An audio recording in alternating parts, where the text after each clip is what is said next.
на конкурс «Северские поэты детям». Автор Наталья Огородова. Стихотворение называется «Затуши костер в лесу». Что же будет? Что же будет, если кто-то вдруг костер потушить в лесу забудет?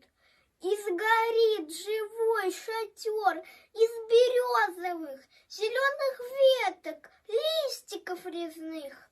Мать-земля слезой соленой там оплакивает их.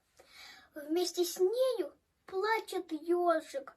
Дом сгорел, и у него. Кто теперь ему поможет? Где ежатам жить его? Лоси, зайчики, лисички, белок рыженьких семья, дятлы, пеночки, синички, прочь скорее от огня. Меж деревьев дыма клубы, кто на помощь им придет?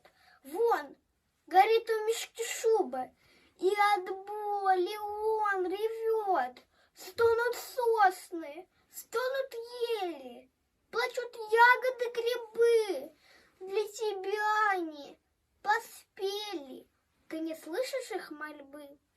У костра сидеть теплее, жарить хлеб и колбасу, но природу не жалея, ты забыл костер в лесу. Помни, Коля, Соня, Маша, сигарета и костер все равно, что в доме вашем электрический прибор. Лес — краса, богатство, слава, лес-кормилец и твой дом. Так давайте, Миша, Слава, от беды его спасем. Возвращайся поскорее, сохрани его красу, чтоб огонь не стал смелее, потуши костер в лесу.